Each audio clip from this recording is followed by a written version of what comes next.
Lowsec has always occupied a rather strange place in EVE, and I can't pretend to have been there to see its nascent stages, as I only started playing EVE in 2022.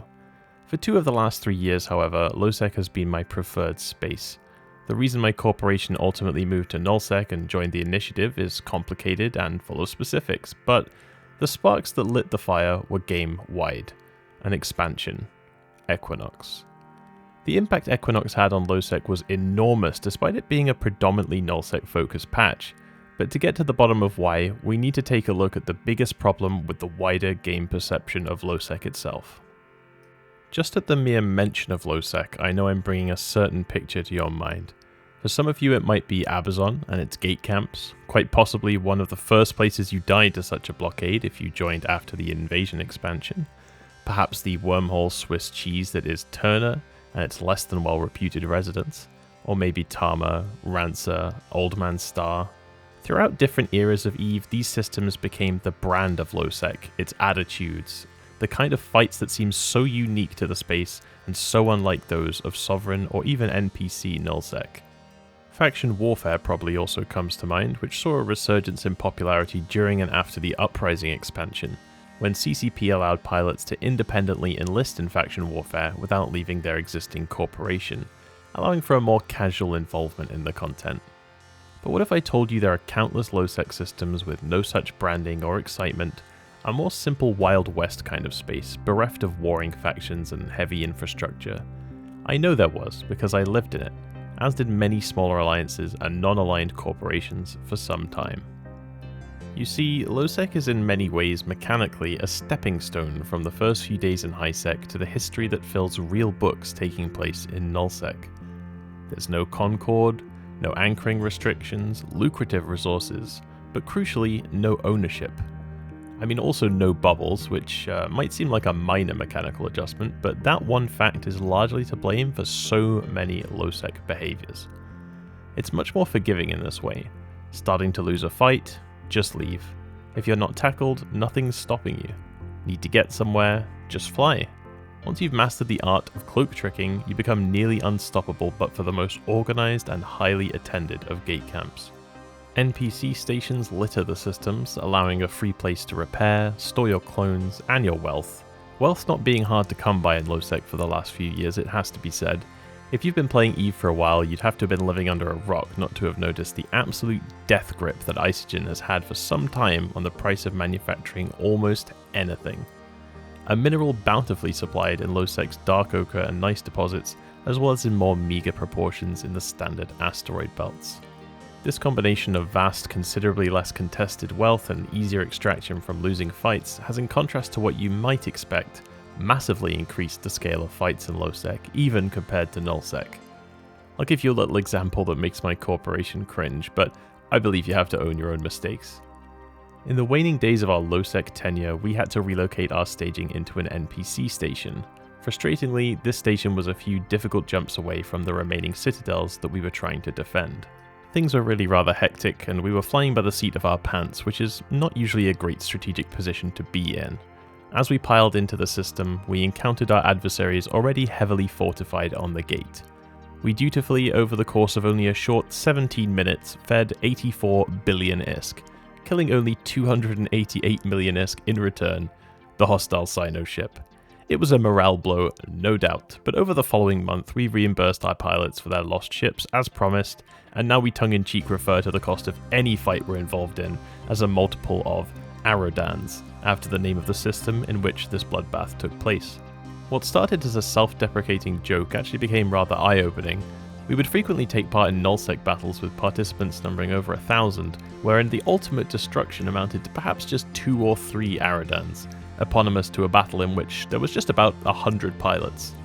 The difference was not in the scale of the fight, but in the cost of the ships involved in Lowsec.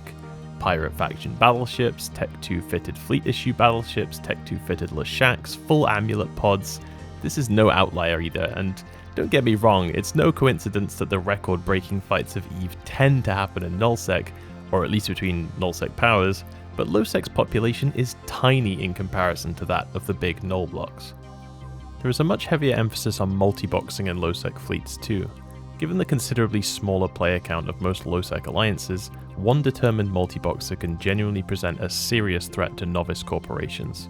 Rarely do fights get big enough to trigger serious time dilation either, so the extra ships on the field serve only to benefit those with the skill to control them in the heat of battle.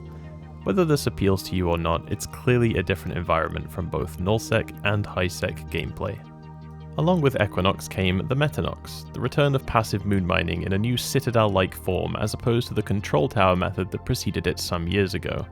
The structure was designed to coexist with the current Athanor or Tatara manual moon mining mechanics, allowing groups to decide between fully manual, fully automated, or a hybrid moon mining setup for the space they controlled.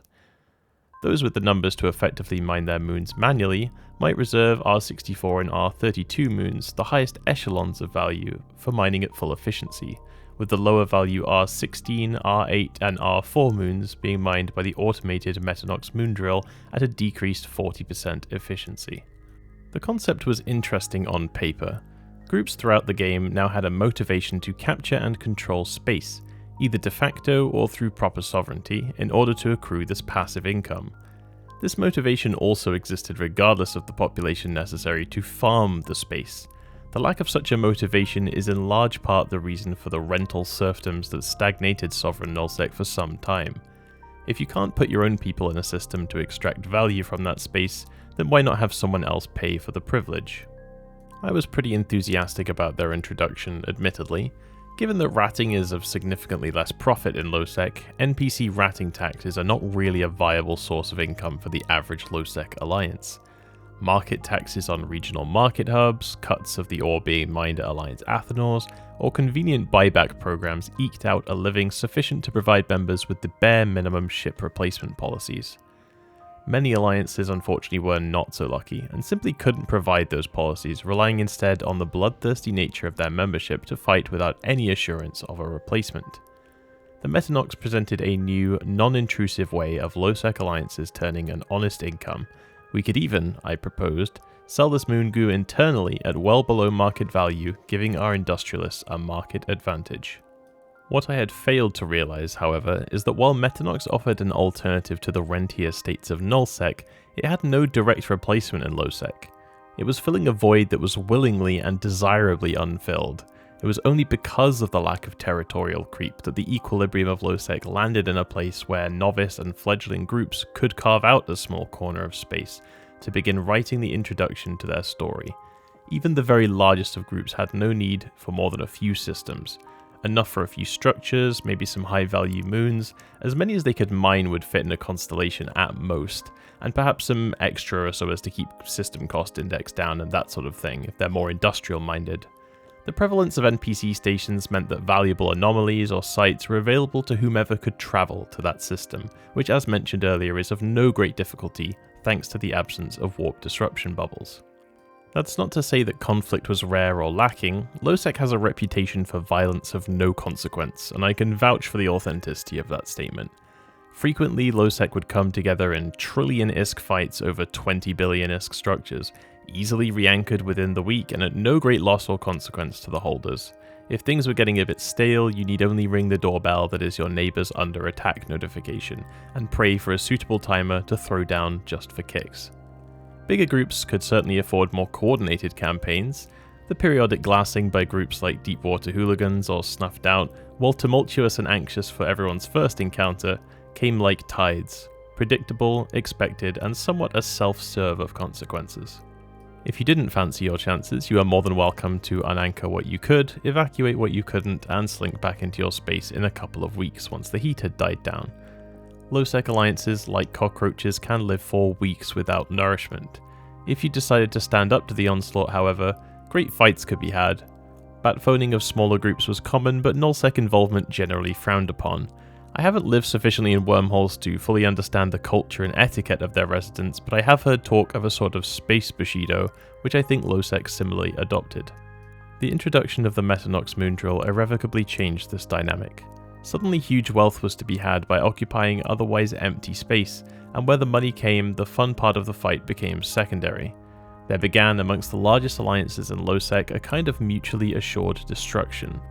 During the Metenox moon drill's first release, fuel maintenance fees were low, Manufacturing fees were reasonable and moons plentiful. An arms race was underway as alliances rushed to fill every single nook and cranny of their de facto space with a Metenox, drawing for once in indelible ink the edges of the territories of Lowsec. I wish I had at the time flown around and charted more thoroughly who possessed the moon drills and where, as I'm quite sure you could put together a map not dissimilar from that which you find for nullsec coalitions. Without an ESI endpoint for such information, however, it would be futile but interesting to capture even as a snapshot. The way in which the destruction was mutually assured lay in the specific mechanics unique to the Metenox moon drill, a considerably more urgent and interactive reinforcement timer. The pre-equinox citadels of medium size had an approximately 3.5 day timer from the moment of initial reinforcement to their eventual vulnerability for destruction. Large and extra large structures instead approximately 24 hours at the first reinforcement and a further 2.5 days for the kill timer if the intermediate armor stage is reinforced successfully. Defense of each of these structures succeeds if it remains undamaged for a cumulative 15 minutes, at which point it automatically returns to its fully repaired state. Similar timers exist for anchoring the station over a 24-hour period, and the reinforcement actually occurs close to a time pre-selected to match the defending alliance's preferred time zone, giving a defender's advantage of sorts. Just in case that's not enough of a defender's advantage, the armor and hull stages of the structure are damage capped, meaning that beyond a certain point, no matter how much damage the attacker can apply to a structure, there will always be a minimum amount of time for which they will have to attack the structure in order for it to be destroyed. Metenox moon drills differ significantly. Rather than being reinforced to a pre-selected timer close to the 24 hours, 2.5 day or 3.5 day mark, they are reinforced to the next pre-selected defense time, with a plus or minus 30-minute jitter as it's referred to. This means in practice that it's perfectly possible for a group to reinforce a Metenox moon drill only for the reinforcement timer to come out mere minutes later, leaving the structure vulnerable to complete destruction. Metenox moon drills also have no damage cap, meaning that the more damage the enemy can apply, the faster the structure dies, with no diminishing returns or cutoff point. Finally, rather than the structure repairing automatically over the course of 15 minutes, it requires active repairing by logistics ships, similar to a ship in itself, before it returns to its fully repaired state. Defenders therefore lose their second mover's advantage, forced to field a ship capable of repairing the Metenox, regardless of whether the original attackers have shown their intent to actually finish it off. This creates a difficult circumstance, and the beginning of the vicious cycle that Lowsec now finds itself in. Only Lowsec groups capable of defending their assets on extremely short notice could viably defend their moon drills. You may reasonably say in response at this point, okay, so what? If groups aren't big enough to defend them, then they shouldn't have them, and with that statement alone I completely agree. However, once Lowsec groups finish their wide propagation of drills across their de facto space, greed would have them look beyond that into uncharted territory.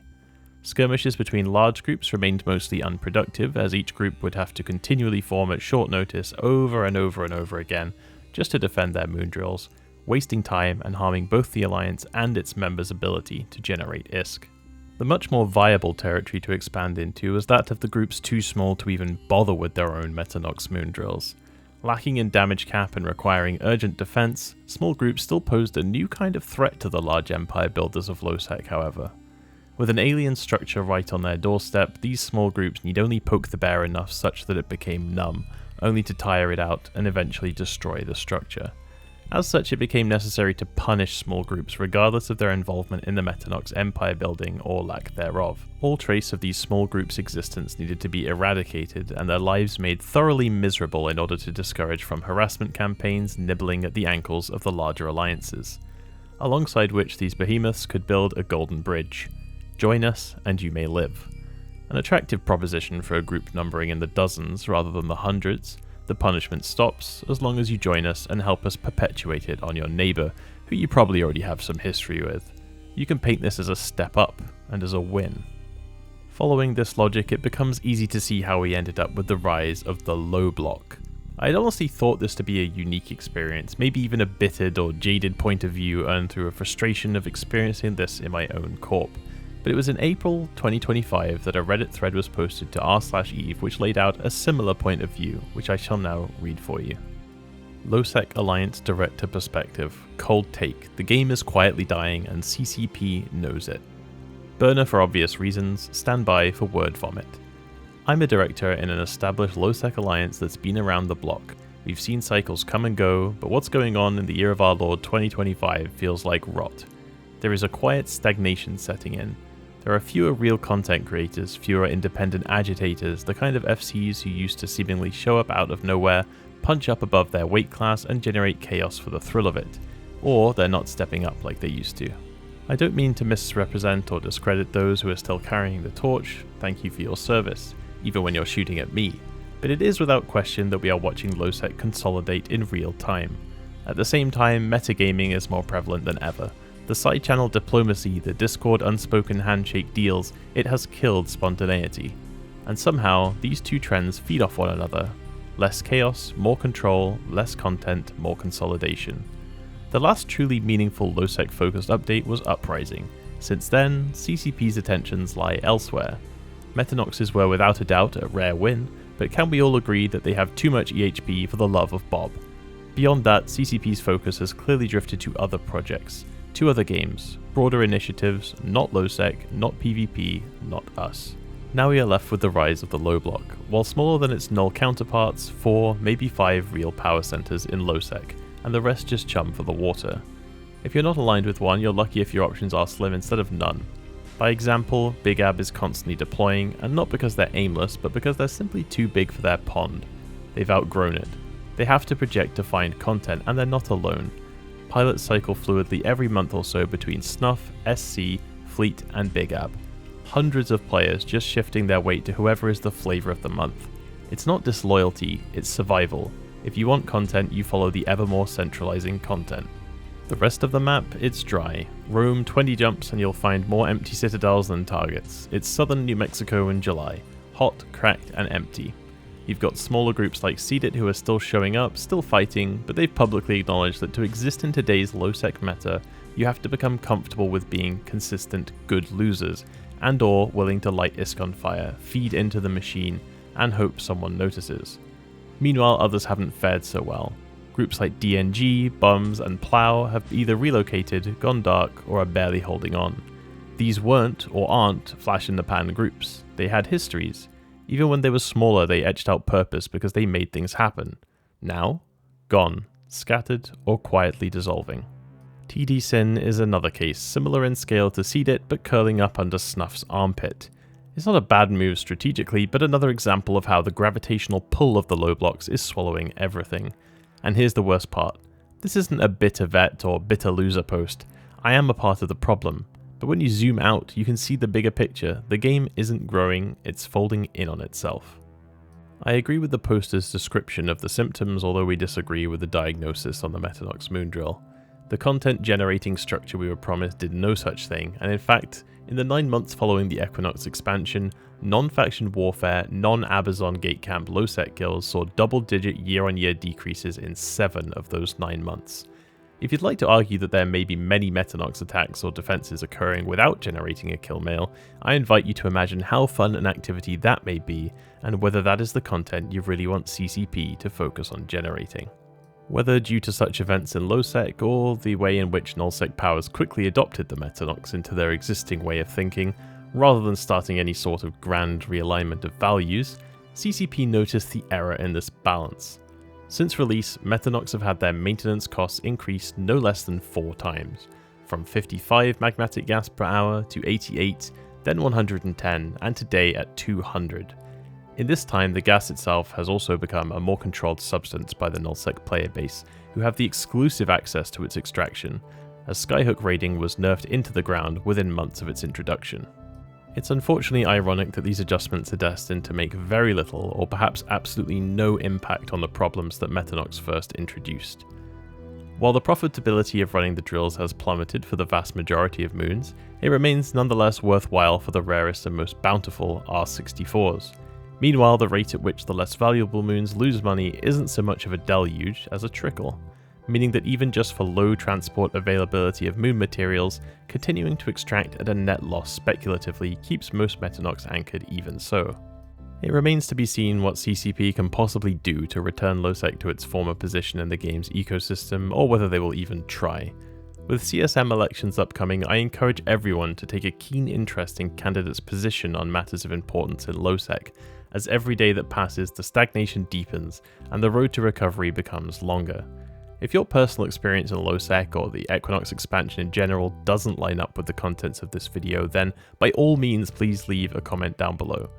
My favourite thing about EVE Online is that due to both its depth and breadth, it's impossible to have your finger on every pulse in the game, and it's only through community we can get closer to a better collective understanding.